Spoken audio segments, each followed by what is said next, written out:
I've said a lot of times in the past that Perfect Blue is one of my favorite films of all time, but what about any other works by Satoshi Kon? I mean, I enjoyed Paprika and Millennium Actress. I haven't seen Paranoia Agent, and I really should, but there's one film that I want you all to pay attention to. A film that has been on my watch list for a while, but I've never gone around to watch it until the very last day of November with my girlfriend, and what a convenient time it is for me to watch this film, because this is the month of December, and it is time for the Jingle Bells.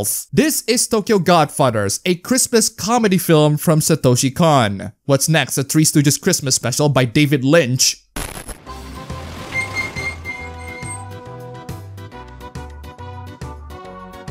The movie opens with a plastic baby doll with a face that looks like if the boss baby took a class in cross-dressing lessons. It's Christmas Eve in Japan, and the Japanese children are chanting Silent Night during the nativity scene and bring the Christmas spirit to everyone, or at least try. They're trying to bring it to the homeless people who have about as much Christmas spirit as the people who are forced to listen to Christmas hit songs in freaking September. But let's be real here. The homeless people aren't here for sermons, especially sermons brought by Ace Attorney's most inept prosecutor. They're here for the free food and drinks. Three characters come into focus. The first one is Gin, your typical homeless man with a massive unshaved beard. The second one is Hannah, a homeless cross-dresser, or a trans woman, or whatever gender identity that you consider canon and doesn't piss you off, internet. The third one is Miyuki, a runaway teenager who fits the Satoshi Kon female protagonist checklist. Dark short hair, check. Pulpy lips, check. Dream sequences straight out of the darkest corners of my nightmare, check, check, and freaking check. At one point, the Street Stooges went dumpster diving to find a treasure to someone else's trash, but as they're doing so, they're arguing like a married couple, and a child is crying in the background, which is how a lot of couple arguments go these days. They found out that the baby is alone in God knows where in Tokyo during Christmas Eve, and it's like -5 degrees out there. Now, what kind of person would just straight up abandon their baby in that sort of situation? The homeless trio asked the same question, but they chose not to dwell on that too much, handed the baby over to the police, and the movie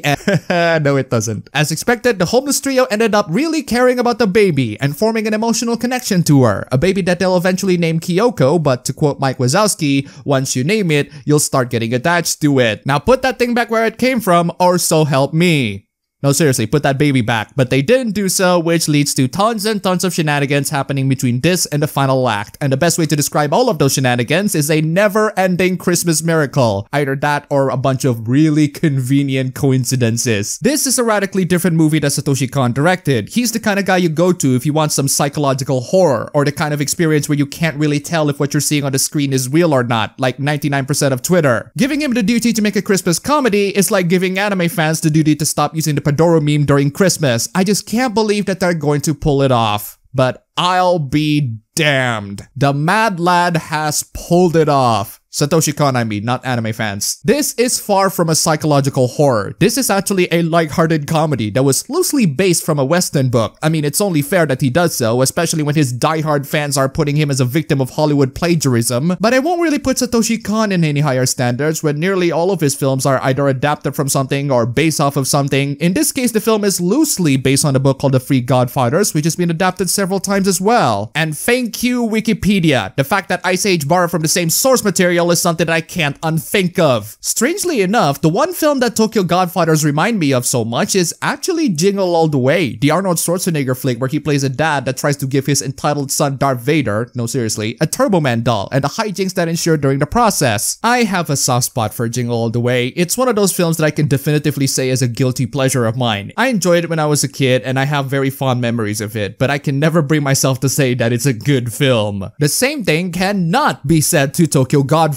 Tokyo Godfathers is a good film, a really good film. It's a film so good that I immediately declared it as an essential Christmas classic that every single one of you should watch. I am just about as shocked as you are to see Satoshi Kon made a wholesome Christmas comedy and actually succeed on it while maintaining that Christmas spirit is an accomplishment that you don't see in a lot of directors these days. So what's with the comparison to Jingle All the Way? Well, Tokyo Godfathers also relies on awfully convenient coincidences. this. Characters will say one thing and that very thing happens immediately. Character A will meet character B who just so happened to know character A, and character C just so happened to be with character B. All of these coincidences are shoddily masked under the umbrella of Christmas Miracle, and you can't exactly find that super convincing, isn't it? But unlike Jingle All the Way, it doesn't involve Arnold chasing a freaking toy around the town for his selfish son Darth Vader. Instead, it involves the homeless trio doing their best to survive the harsh and cold Christmas winter while trying to keep the baby, feed the baby, change their diapers, etc. The fact that the characters are homeless already put them in a dire situation. They themselves can't survive on their own,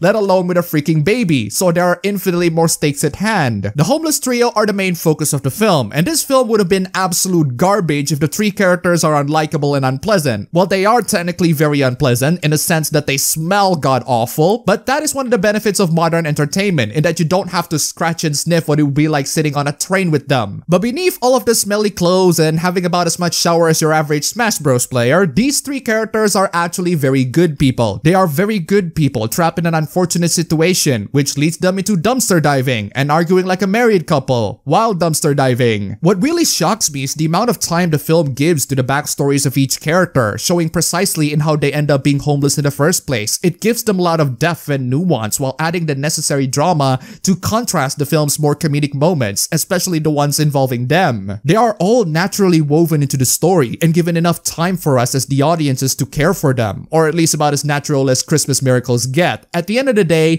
what makes a comedy movie fun is whether or not it's funny, and Tokyo Godfathers is very funny. A lot of the jokes manage to land, even if they're slapstick in nature, unlike Jingle All the Way, where slapstick is the only joke they have. The setup for the jokes are realistic and things that we might encounter in our day-to-day life, unlike the Santa Crime Syndicate or a toy parade that somehow managed to have the budget to afford freaking jetpacks. The film managed to have a good balance of comedy and drama, enough to make the film feel more grounded in reality and relatable to us, the audiences, who are mostly living in the real world where we don't have fully functional jetpacks being sold commercially. God damn you, current year! The one aspect of the film that I love, that I think a lot of Christmas films fail to do, is that this is a film that managed to bring the Christmas spirit towards the kinds of people that wouldn't really have any sort of Christmas spirit. The three main characters of the film have every right to feel hopeless and desperate and thinking that Christmas is just some arbitrary driving force towards rampant unbridled consumerism celebrated by the kinds of people who have more power and privilege than 99% of people on planet Earth, or whatever cynical viewpoint that people have towards Christmas these days. Instead, this is a film about treating people with kindness and empathy. It's a film about caring towards each other, even at the most dire of times, sticking with each other until the very end. It's a film that shows how deep down, even in the most helpless and most desperate of people, there is a Christmas spirit that lingers, waiting for the right moment and opportunity to shine at the right time and place. The three characters underwent character arcs that expose that Christmas spirit, one that I'm hoping a lot of you still have, especially in this awfully depressing times we're living in. Don't let Satoshi Kon's well-known psychological thriller masterpiece turn you off from this film. Tokyo Godfathers is not just a perfect Christmas film,